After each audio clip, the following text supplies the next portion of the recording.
Welcome, Wildcats, to our final instant reaction show of the season for volleyball. I'm your host, Colby Peterson, and with us, as always, we have our volleyball guru, AC.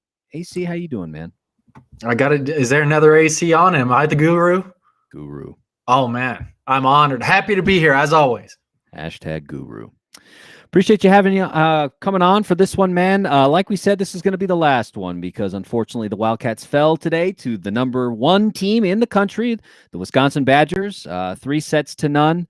Wildcats put in a valiant effort in the second round of the NCAA tournament, but at the end of the day, the Wisconsin machine was too much for the Wildcats, and they end up being swept. So we're going to talk a little bit about that match, but I think we're going to talk more about this season in review. We're going to talk a little bit about kind of what we saw over this spring season, which was an anomaly. Normally we play volleyball in the fall. So we're going to talk a little bit about that. And then, of course, looking forward to what we can expect in the fall because, man, do we have a team? We have a team in Ogden, don't we? Oh, yeah. This team is stacked. They're ready to roll. I'll tell you what. They got their first little bite today and yesterday in the NCAA tournament, but this team is going to come back hungry, and I cannot wait to see what they do in the fall. Yeah, we noted, I can't remember if we talked about this in the broadcast yesterday, but we kind of talked about this as Weber State Volleyball's NDSU moment. So first couple of years of Jay Hill's tenure in the football program, got the opportunity to play the Bison in Ogden, first in Fargo and then in Ogden, and got to see the best team in the country right in the front row. And so the Wildcats got the same today against the Wisconsin Badgers, a team that played in the national championship last year and is very likely to play in the national championship again this year. So, AC, like I said, we're not going to talk too much about the match, but I do want to talk about season in review. And so let's start there. Let's get kind of your overall thoughts on the season and that. So go ahead. This is the second year in a row that Weber State has played just some absolutely killer volleyball in Ogden. They have completely changed the way that people look at this program. They have completely changed the trajectory of the program as well. 2019, the team, I mean, we were talking before we went on air, they led the conference in basically every single statistic. They just ran into their kryptonite, which was Northern Colorado in the Big Sky Championship. This year, they weren't going to be denied. They ended up beating Northern Colorado multiple times throughout the season.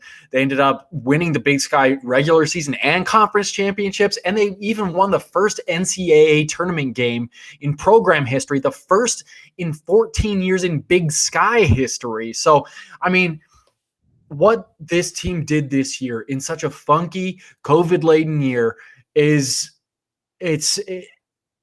unbelievable. They were so good throughout the entire season. It started against Eastern Washington, 3-1, 3-1 in back-to-back nights, and they turned into a buzzsaw throughout the entire conference season. They were just on fire. I mean, there was the match against SUU when they were in and out of the gym in like 45 minutes. I don't even know if I had time to take a seat before we were out of the gym. The team they were so good all year. The one loss they had prior to losing to the #1 team in the nation and the team that's probably going to go win the national championship was NAU on the road in Flagstaff. It's a funky gym. It's high elevation. And NAU plays a weird brand of volleyball that works for them, but it's kind of funky. And so it was just, man, this season was so much fun to watch. And, I mean, we're going to get to it a little bit later, but Maya talked a little bit about what these last couple of days have meant for Weber State volleyball, what they can take out of this match today.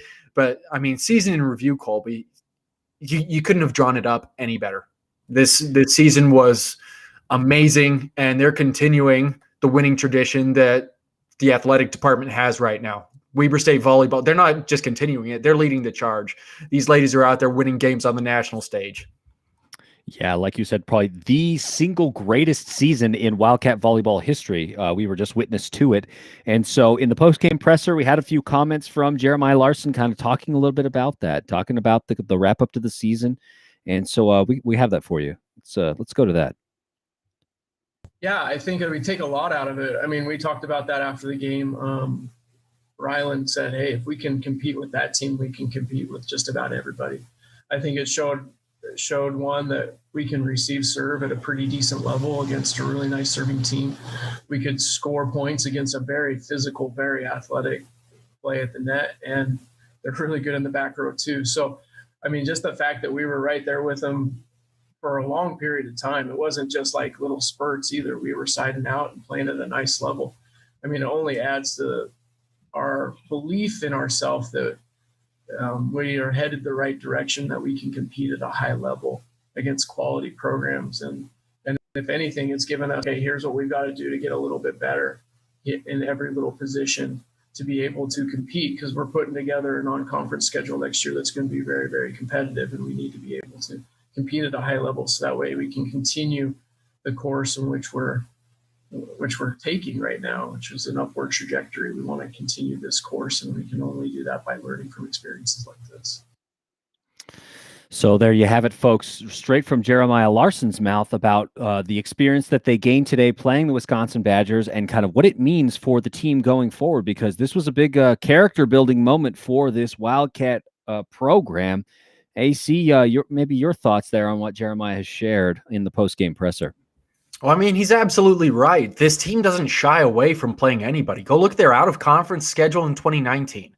They went on the road in the Big 12. They went up against Utah State, BYU, who's a perennial top 25 team. So, I mean, this team is not afraid to play anyone. That said, Wisconsin's on a different level than anything that they've probably seen. They're incredible. And this isn't a Wisconsin show. I'll get the love out real quick, but they're a really good team. Yeah. They're number one for a reason. They're undefeated. They lost 3 sets the entire season, not 3 matches, 3 sets the entire season. And Weber State in that second set specifically gave them a run for their money. Yeah. In the middle parts of that set, Weber State had to lead multiple times. And so the fact that they were able to compete, the fact that they were able to find a way to get points against a team that's bigger and hits it hard and has a killer block, that says a lot about Weber State. And this is a team that, in my opinion, was criminally underseeded. They shouldn't have been playing Wisconsin. They probably should have been playing number 5 Nebraska or number 6.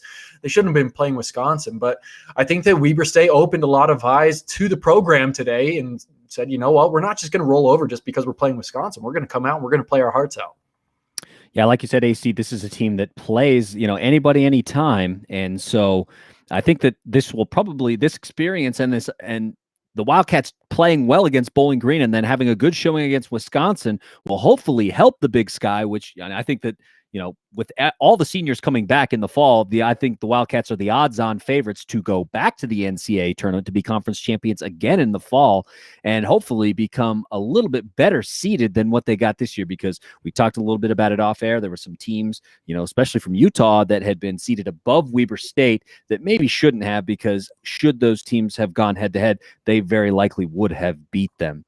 So hopefully all of this helps the Wildcats down the road, or, whoever happens to come out of the Big Sky in the fall. It does look like it should be the Wildcats, though, and get a little bit more favorable seed going into the NCAA tournament in the fall of 2021. So I think that we can maybe move on and talk a little bit about, actually, no. Let's not go to turnovers and takeaways quite yet. We do have one more clip that we want to bring up where we have Jeremiah Larson talking about kind of a little bit more about what this means going forward for this Wildcat squad. I mean, if anything, it gives validation that the vision that we had 2 to 3 years ago, that the coaches are these crazy coaches that took over Weber State's program. This vision that we had, that we can set visions and we can make plans to obtain what we want. I think if anything, it gives validation to our players that they, all their hard work and sacrifice that they put forth is for naught. Is for a purpose, that we were able to get what they wanted. And so I think it just shows that, one, I think Weber State is a good volleyball program. Not too many people, I think, realize what we were doing here until now. And so that we had a vision, we had a plan, and we executed it. And we got the right players in here to help develop a culture of success. and that if you are willing to work hard, we can help you attain your goals of going to the NCAA tournament and help you attain your goals of maybe becoming an All-American like Rylan Adams might be here in a little bit. So we're excited about those kind of things. And now we have some validation, some proof that it's just not a dream. It's not just this hope and prayer, that it's actually something we can do with hard work and the right type of plan. Wow, man. Great comments there from Jeremiah Larson talking about that now, proof's in the pudding, and now the pudding is finished. The Wildcats are conference champions. They've won the first NCAA tournament game for the conference since 2007 when Sac State defeated the Minnesota Golden Gophers. A lot to like from this season, AC, and like you said, individually for players looking for a place to learn and grow, potentially the opportunity to become an All-American. Like, hopefully we'll see Rylan Adams get that announcement here in the coming weeks. Colby, you said it. Proof is in the pudding, and guess what? The pudding, not only is it finished, it tastes delicious. Oh my goodness. I'm telling you, Maya's going to be able to, when COVID and everything opens up and recruiting opens up, he's going to be able to go sit at a dining room table with a family, and he's going to be able to slide a conference championship ring across the table and say, listen, this isn't a vision anymore. This is where the program is. Weber State is winning games on the national stage. You want to win a conference title? You come to Weber State. You want to win NCAA tournament games? You come to Weber State. You want to be an All-American like hopefully Rylan Adams is here in the next couple weeks? You can come to Weber State. So this elevates the program from a place that it elevates the program to a place it's never been. The status of this program has never been higher. For people out there who are buying stock, you got to get in now because it's going to be too late in the fall. I'll tell you what. It's going to be, the stock on this team is going to be sky high in the fall. So what he said, it's absolutely true. Any head coach from Bo Diddley Tech can walk into your room, into your living room, and say, you know what, come to Bo Diddley Tech and we'll win a national championship. But they don't have anything to back it up. Maya's got a lot to back it up. He's got hardware. He's got a ring. He's got 2 trophies they won this season, and they're going to be hanging a banner in the Swenson Gym next season. There's a lot going on for this program, and I'm telling you, if you're not on the Weber State bandwagon, Weber State volleyball bandwagon, it's time. Get on. What are you doing? What are you doing? Yeah, get on it. And I'll say, AC, one thing that I like about this team coming back is this season, the Wildcats had a target on their back because as the season progressed and they went undefeated, the best teams in the conference were gunning for those matches against the Wildcats, right? Looking forward, we noted back in November when we had Jeremiah Larson and Ashlyn Power on the show to talk about a preview of the schedule coming up, that we were looking forward to those matches against the Northern Colorados and the Northern Arizonas, both of those happening on the road, and that those were opportunities for them to prove it, and that those teams were waiting for them to come, right? That they couldn't wait to have the Wildcats on their floor. And in the case of Northern Colorado, they swept them. And in the case of Northern Arizona, they split. The only conference loss in the season. And so I like what the ladies have done, that they've played through that adversity, having the target on their back, because it's going to be even larger now going into the fall because everyone has seen what they can accomplish. Everyone will be saying, we got to play Weber State tough. We got to play Weber State tough. But what we know is this team has now been battle tested, having just faced the best team in the country and held their own. They didn't get blown out. I think that they're going to be really something spectacular, and they're really going to have the opportunity to show even greater grit in the fall when everybody will be gunning for them. And plus, a nice non-conference schedule that hopefully we'll be hearing about in the coming months will help to build their pedigree and resume so that when the opportunity comes and they have a chance to hopefully be seated in the NCAA tournament, that ranking will go up a little bit higher, and we won't have what we had this year where it was just conference play and you're just simply going on what you saw within individual conferences. And so there's a little bit of bias there. Non-conference play will be an equalizer, and I think that this squad is going to have a great chance to rack up a lot of non-conf wins. Oh, they're up for the task. This is the most talented team. This next fall, it's going to be the most talented team Weber State has ever had. Another superlative, right? But it's true. And hitting on something that you talked about, when you look at this team from a regional standpoint, from the conference standpoint, conference preseason polls, all it is it shows the reputation of your program. That's what it is. It's not usually based on hardly anything other than that. And going into next season with the returning talent that Weber State has and with how this prior season just went, Weber State should be the unanimous number one team. And it shouldn't even be close. That should be the easiest selection for every coach, every media member that fills out a ballot. It should be Weber State number one. They are the best team in the Big Sky. They were this year. They will be next year. And then that carries everything over into the national stage, right? They just got a front row seat to the best team in the country. They just got a front row seat to a Final Four team, someone that was in the national championship in 2019. And so that gives each individual player something that they can look at, something that they can aspire to and say, you know what, this is where I failed against Wisconsin. This is what I got to work on this offseason. It gives Jeremiah Larson an idea of how he needs to recruit. You know what, maybe we need a little bit more size to compete against Wisconsin. Maybe we need to recruit a little bit more in the back row to compete against Wisconsin. And so this entire experience, it's opening the eyes to the program. It's opening the eyes of the nation to the program as well. And so I'm telling you, this team, it's on a different level right now. Everything has changed for Weber State volleyball. And guess what? I think it's only going to augment. It's only going to get better in the fall. Yeah, absolutely. If you're a coach or a media member who's not voting for the Wildcats to be the number one in the preseason poll, what are you doing? What do you see? Because it's just crazy. Got to agree with you there, Hannah. So proud of this team, as are we. We've been talking a lot about them and what they've been able to do. Hannah, a big part of that 2019 team that came up just short against Northern Colorado, then went on an absolute tear in the VIT, downing teams left and right, big teams from, regional conferences like the Mountain West, and just racking up the dubs. So she's a lady who knows about winning with the Wildcat squad. So now, AC, let's talk about our turnovers and takeaways. I want to start with the turnovers because I want to end on the takeaways and go from there. So tell me, what is your turnover for this season with this Wildcat squad? Turnover for the season or for the match? They'll be a little bit different. So turnover, we'll talk about the match for a second here. So the turnover for the match was the serving for today's match against Wisconsin. This team, Weber State, is a team that serves so aggressively all the time, and that has paid off for Weber State more often than it hasn't, right? And today it kind of came back to bite them just a little bit. They were serving long. The elevation in Omaha is significantly different than anything that this team has seen in the last couple of years. I think the elevation is only at about 1,000 feet, which is a lot lower than pretty much everywhere in the Big Sky, with the exception of Sacramento State. So today the serving was it was a little hit and miss. And for this Weber State team, historically, it's a lot more hit than miss. And today we saw a lot more misses in the serving game. So turnover for the season, or for the game against Wisconsin, is going to be the serving. Turnover for the season, man, Colby, that's a tough one. There were a couple times on our instant reaction shows this season when I couldn't come up with a turnover. Yeah.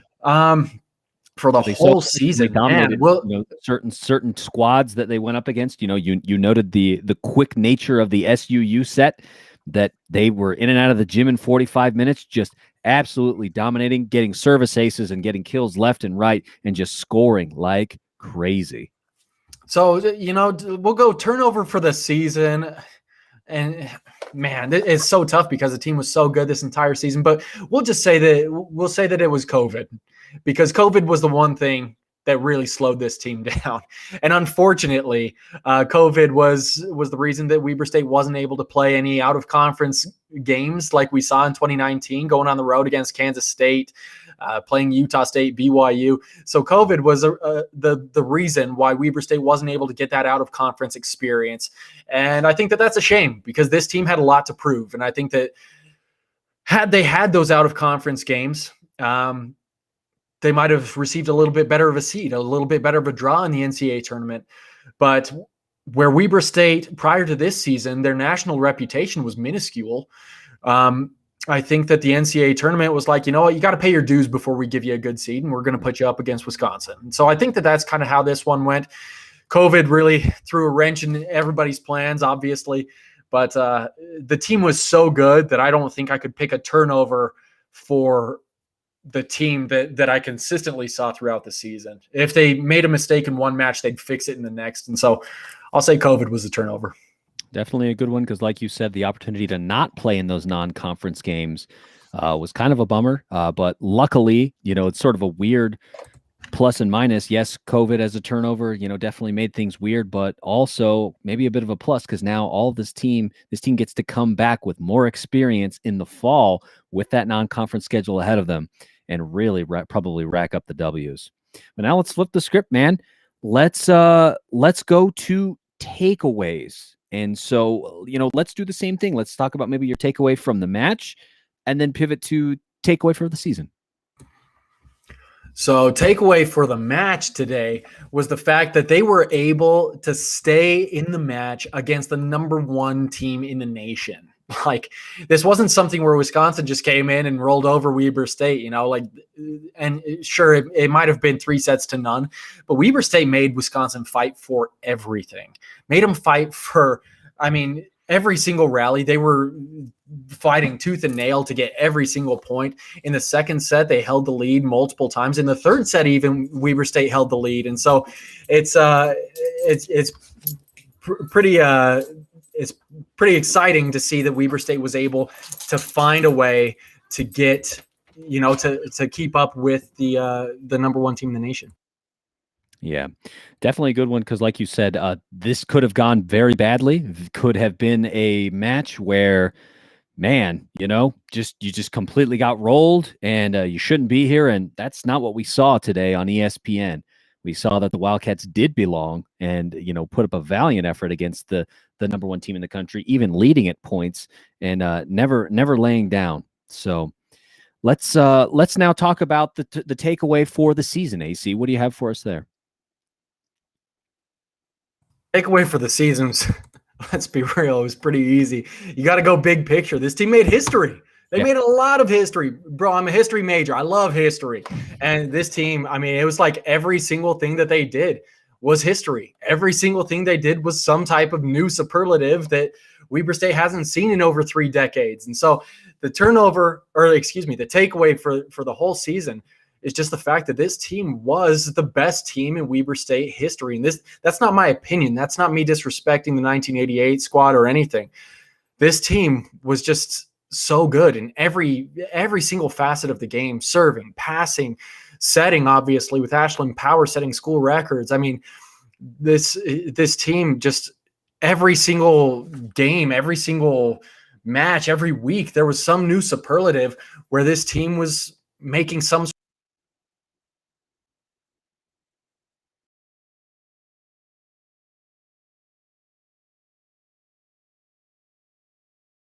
So to me, the takeaway for the season was easy, and it was history. Yeah, definitely the case, right? A lot of trophies. First time winning the regular season trophy, and then the first time since 1988 winning the conference championship, and then taking it to the NCAA tournament and winning their first NCAA tournament game in program history. So a lot of history to be had all along the way here. Got to agree with you there, AC. Just takeaway is just history. Hope you enjoyed the ride, folks. So now let's go to our MVP. This one we can talk game MVP in the match, AC, and then pivot to the season as well. If that's how you want to do it, what do you think?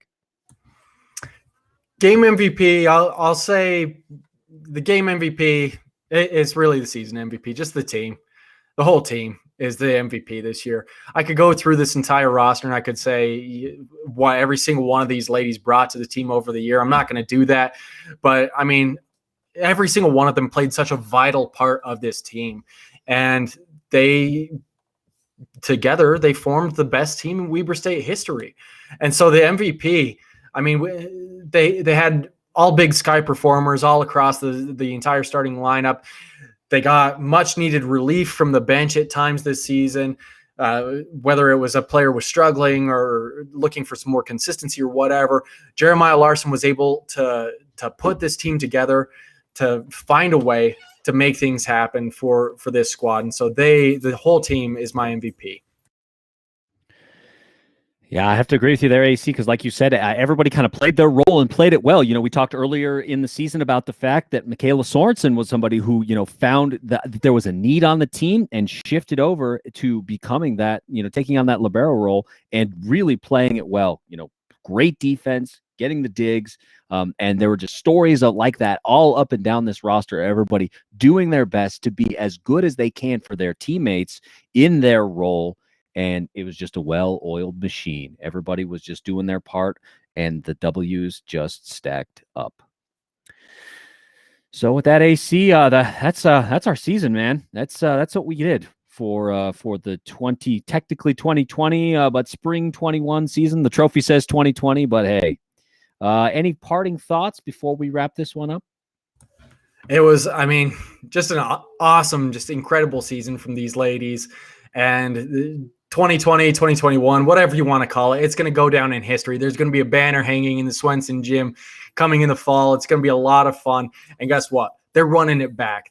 This whole squad's coming back. I cannot wait. Hopefully, Weber State is able to find a way to allow an audience, a crowd, because I'll tell you what, when the Swenson is full and it gets hopping, that place gets loud, and it is an intimidating place to play. And so I fully hope and expect Wildcat Nation to show up in the Swenson in the fall and see these ladies, see them hopefully make some more history in the fall.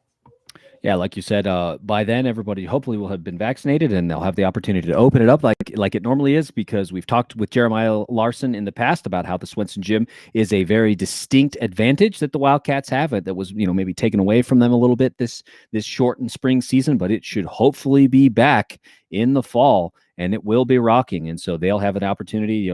Wildcat fans will have an opportunity to cheer on this Wildcat squad, which will hopefully continue their march toward history.